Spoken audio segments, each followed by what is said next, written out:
you know, Don brought up the idea that, you know, we said to him that he was the devil, and like there's all of these kind of archetypes in the movie. But Bob and I really late one night started riffing on like, you know, a little bit of biblical kind of.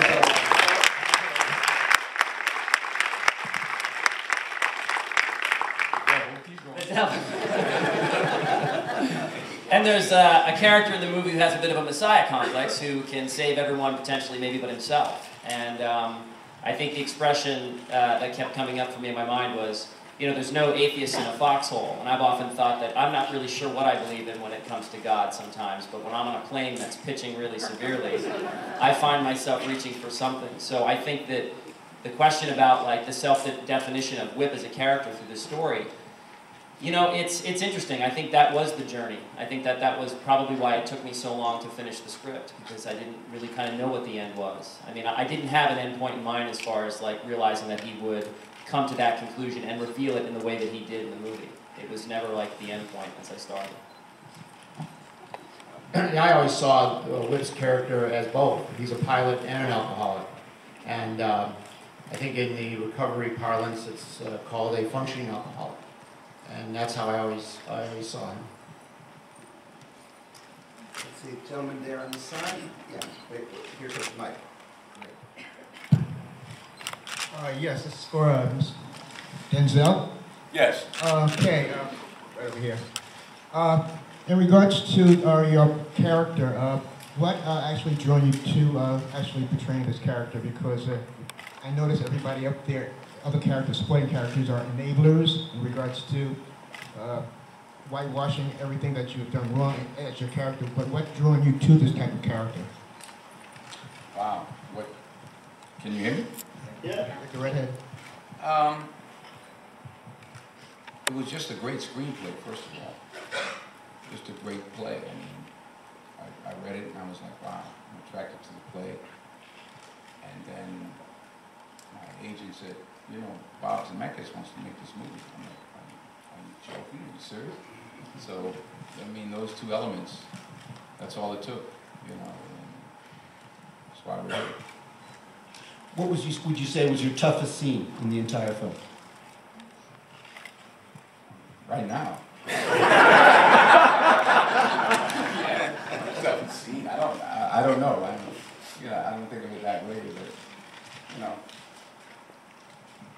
I don't know, Bob. What do you think? You know, they were all tough. Making movies is tough. Everything's tough. Listen, all I can say is,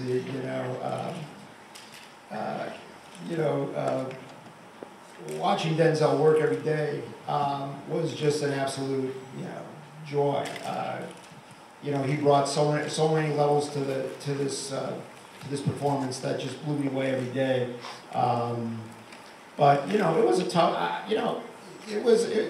It's a harrowing story. I mean, it was. Every day we were dealing with a lot of dark stuff. So it was draining.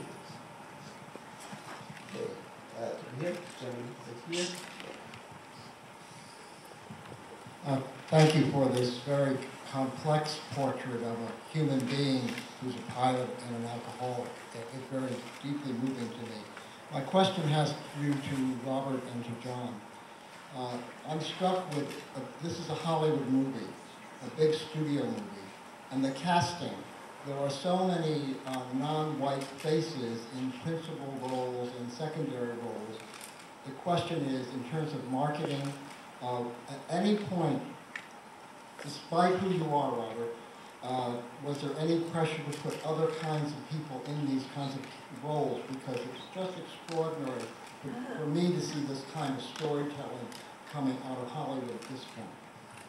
Well, I appreciate that, and you're right. It is very, very rare for a studio to, to make a movie as complex as you suggested as this one. So it's very, I'm very grateful that Paramount Pictures had the courage to do it. And to answer, I can answer your question absolutely, truthfully and specifically. No, they gave us they did not try to change this into something that it shouldn't have been for 1 second. This is the movie they signed on to do. We signed on to do this movie, and they were supportive, and they never suggested anything that you might, I think what you're saying is to turn it more into something that would be, I don't even know what, homogenous, if you will. They did not. Yeah, I mean, just, you know, without Denzel and Bob, this movie doesn't get made, honestly. And, you know, I think Paramount was very brave to do it, and the rest of the cast is insane. It never happens, you know, when you go after the first person you want and they say yes. And this wasn't a big Hollywood movie. It is a Hollywood movie, but I mean, it's not, I mean, big in the scope of like, I think we shot for what, 45 days or something. I mean, everybody worked their ass off to make this movie, and it's rare.